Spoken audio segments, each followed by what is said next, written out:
ఇద్దరు కూడా రెండు ప్రభుత్వాలతో మాట్లాడే ప్రయత్నం చేసినాం. నదీ మార్గంగా సాగర్ శ్రీశైలం ఆధారంగా నీళ్లు పైకి తేవాలి అనేది మా ప్రతిపాదన ఉండే. చంద్రబాబు ముందుకు రాలేదు, జగన్ ముందుకు రాలేదు, ఒక్క అడుగు ముందుకు పడలేదు. ఇప్పుడే ఎందుకు పడుతున్నది? ఇప్పుడు ఎందుకు పడుతుందంటే నువ్వు గురుదక్షిణ చెల్లింపులో భాగంగా బాబు గారిని ప్రగతి భవన్ కు పిలిచి చీకటి ఒప్పందం చేసుకున్నావు. దాంట్లో భాగంగా ఉత్తమ్ కుమార్ రెడ్డిని సతీ సమేతంగా బెజవాడకు తోలినాం. అందుకే ఇప్పుడు కదులుతుంది. అప్పుడు ఎందుకు కదలలేదు అని నేను అడుగుతాను. అది చూడండి, సతీ సమేతంగా బెజవాడలో కలిసి వచ్చిండు, రేవంత్ రెడ్డి గారు తోలిచ్చిండి అని ఒప్పుకొని వచ్చిండి పోయి. ఇది ప్రగతి భవన్ మీటింగ్. దెన్ ఇదే ఎజెండాలో పారాగ్రాఫ్ 5 చదువుతలేడు రేవంత్ రెడ్డి.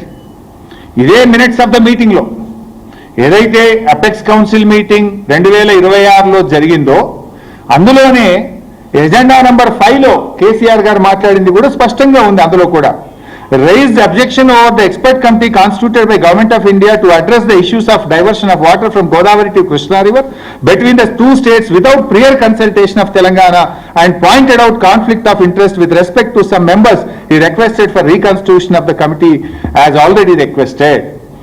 ఇందులోనే స్పష్టంగా చెప్పిండ్రు, మా అనుమతి లేకుండా, తెలంగాణ చర్చ లేకుండా, తెలంగాణతో సంప్రదించకుండా ఆంధ్రప్రదేశ్కు గోదావరి నీళ్లు మళ్లించడం పట్ల ఆ కమిటీలో ఉండే సభ్యుల యొక్క తీరు పట్ల కేసీఆర్ గారు చాలా స్పష్టంగా తన నిరసనను కూడా తెలియజేసిన విషయాన్ని ఇందులో స్పష్టంగా చెప్పారు.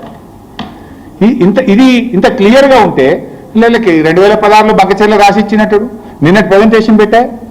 ఇది మీరు చూసిండ్రు. నిన్న వాళ్ళు ఏం ప్రజెంటేషన్ పెట్టిందో కూడా ఒకసారి చూడండి. హెడ్డింగ్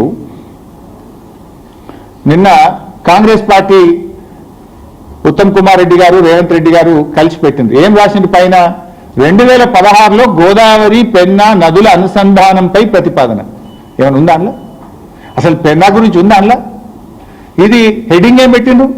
ఇంత పిచ్చి అబద్ధాలా, ఇంత చిల్లర రాజకీయాలా, ఇంత నీచంగా దిగజారాలా మిస్టర్ రేవంత్ రెడ్డి?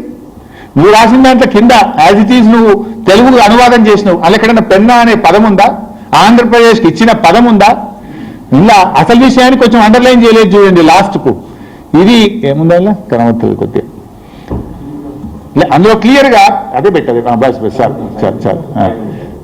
రెండు రాష్ట్రాల మధ్య అవగాహన భావంతో సమస్యలు చర్చించి పరిష్కరించుకోవాల్సిన అవసరం ఉందని ఆయన హితవు పలికారు. దాన్ని అండర్లైన్ చేయలేదు.